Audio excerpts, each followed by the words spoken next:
جی السلام علیکم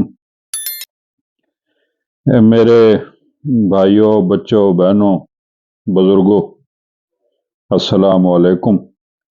میں سبت حسن گیلانی آپ کے سامنے چوپال یو کے پلیٹ فارم سے حاضر ہوں جی۔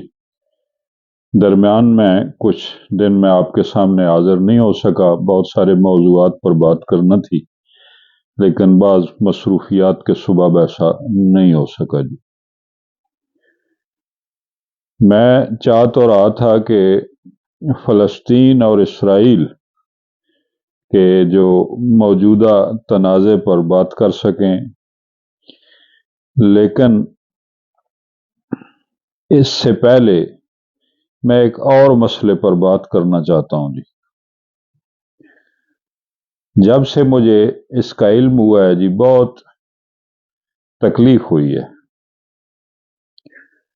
وہ ہے کہ ہمارے ایک جج جسٹس باقر نجفی صاحب کے بیٹے کے پروٹوکول کا معاملہ،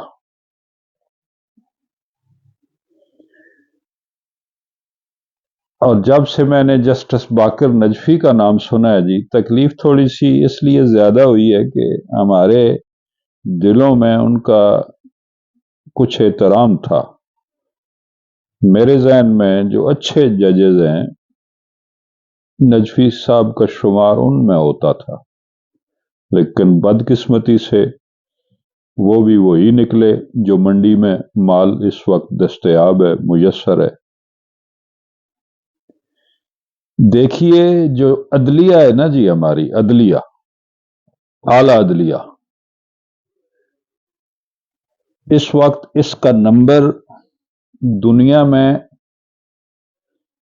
کوئی 195-96 ممالک ہیں جی پوری دنیا میں، اور 139واں 140واں نمبر ہے ہمارا، تو وہ ایسے ہی نہیں ہو گیا جی، انہی حرکتوں کے سبب ہوا ہے۔ آج بدترین نمبروں پہ ہم کھڑے ہیں، ساری مہذب دنیا میں ہم کہیں نظر نہیں آ رہے، تو انہی حرکتوں کے سبب۔ ہماری عدلیہ کا اگر تجزیہ کیا جائے، اس کی تاریخ پہ ایک نظر ڈالی جائے، تو نرم سے نرم الفاظ میں بھی اس کا تذکرہ کرنا ہم چاہیں تو یہی الفاظ ملتے ہیں جی کہ شرمناک اور انتہائی سیاہ تاریخ ہے ہماری، بہت ہی شرمناک، بہت ہی سیاہ تاریخ ہے ہماری۔ اگر آپ اس کا کمپیریزن کر لیں، اس کا موازنہ کریں کہ اس ملک کو جن طبقات نے نقصان پہنچایا ہے، تباہ و برباد کیا ہے ہماری ریاست کو، تو بہت دیگر طبقات بھی ہیں، لیکن سر فہرست جو طبقات ہیں، سب سے اوپری طبقات، وہ آرمی اسٹیبلشمنٹ کے جرنیل ہیں یا ججز ہیں۔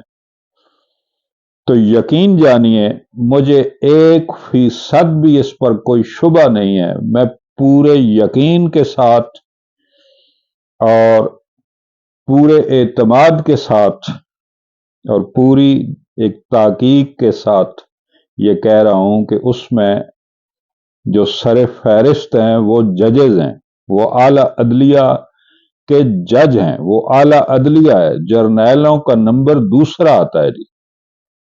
دیکھیے ایک جرنیل کے پاس قانون نہیں ہوتا، اس کے پاس ڈنڈا ہوتا ہے، اس کے پاس بندوق ہوتی ہے، وہ ڈنڈے اور بندوق کے زور پر قانون کو پامال کرنے کی جرات کرتا ہے، جسارت کرتا ہے، لیکن اس کے غیر قانونی اقدامات کو جو جواز فراہم کرتے ہیں وہ یہی ججز ہیں۔ ان ججز نے ان آمروں کی آمریت کو ہمیشہ قانونی جواز فراہم کیا۔ ان کی غلاظت اور ان کی بے شرمی کا اندازہ لگائیں بھی تو نہیں لگا سکتے کہ انہوں نے آمروں کو قانون میں، آئین میں ترامیم کرنے کا حق تک دے دیا تھا۔ یہ خود کو حکمران سمجھتے ہیں کہ جب کہ کسی بھی مہذب معاشرے میں جج حکمران نہیں ہوتا، میرے بھائیو، جج حکمران نہیں ہوتا۔ جج ایک عدلیہ میں بیٹھا ہوا منصف ہوتا ہے۔ جب اس کے سامنے کوئی تنازع لایا جاتا ہے، کوئی مقدمہ پیش کیا جاتا ہے، تو وہ قانون اور آئین کے مطابق انصاف کے ساتھ فیصلہ سناتا ہے، انصاف کو بروئے کار لاتا ہے۔ اسی لیے وہ محترم ہوتا ہے، اسی لیے وہ معاشرہ اس کی دل سے عزت کرتا ہے۔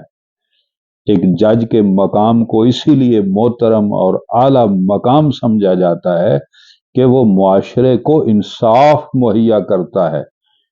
لیکن ہماری عدلیہ، یہ دن بدن ہر روز انصاف کا خون کرتے ہیں یہ لوگ۔ مجھے بتائیں کہ کیا اس بات کی دنیا میں کوئی مثال موجود ہے کہ جہاں پر کوئی جج ہے وہیں اس کا بیٹا وکیل ہے؟ ابھی میں پڑھ رہا تھا پچھلے دنوں کہ ہندوستان میں ایک جج صاحب نے درخواست دی اپنے سپریم کورٹ میں، کہ وہ غالباً ہائی کورٹ کے کوئی جج تھے، کہ میری بیٹی نے قانون کا امتحان پاس کر لیا ہے اور اب وہ وکیل بن چکی ہے اور یہیں پہ پریکٹس کر رہی ہے جہاں پر میں جج ہوں، کسی صوبے میں۔ تو یہ مناسب نہیں ہے کہ وہ جہاں پہ وہ پریکٹس کر رہی ہو وہیں پر میں بھی جج ہوں، تو اس لیے میرا کہیں تبادلہ کر دیجئے۔ تو ان کا تبادلہ پھر اس صوبے سے دوسرے صوبے میں، غالباً کشمیر میں کر دیا گیا تھا۔ یہ ہوتا ہے انصاف۔ اور یہاں جج صاحب ہائی کورٹ میں بیٹھے ہوئے ہیں، وہ سپریم کورٹ میں بیٹھے ہوئے ہیں، اور نیچے ان کے بیٹے وکیل بن کے بیٹھے ہوئے ہیں، وہاں ان کی پریکٹس چل رہی ہے۔ مجھے بتائیں کہ میں ہوں یا کوئی دوسرا ہو، وکیل تو وہی کریں گے اور دگنی تگنی فیس دے کر بھی کر لیں گے جب ہمیں معلوم ہوگا کہ اس کا باپ جج ہے اور یہ کسی بھی جج کے ساتھ رابطہ کروا کے اپنے باپ کے ذریعے فیصلہ میرے حق میں کروا لے گا، تو میں تو وہی وکیل کروں گا جی۔ تو اس طرح میرے بھائیوں، عدالتوں میں آئے روز انصاف کا خون ہو رہا ہے، اور سب جانتے ہیں کہ وہ کون سا جج ہے جس کے بیٹے وہاں عدالتوں میں پریکٹس کر رہے ہیں اور کس طرح وہ انصاف کا خون کر رہے ہیں، مگر کسی کے ناک پہ، کسی کے کان پہ کوئی جوں تک نہیں رینگتی۔ اور یہ جج وہ جج ہیں کہ جنہوں نے 3 مکان ہیں جی الاٹ کروائے ہوئے، رہتے کہیں پر ہیں اور اپنے مکانوں کو گورنمنٹ کے خرچے پر ان کی رینوویشن ہوتی ہے۔ ابھی میں سن رہا تھا ایک رپورٹ پچھلے دنوں کہ کوئی 18-20 کے قریب مکان ہیں، اور جو 1 سال کے اندر ان کی رینوویشن کا خرچہ آیا ہے وہ 20 کروڑ سے زائد ہے جی، 20 کروڑ۔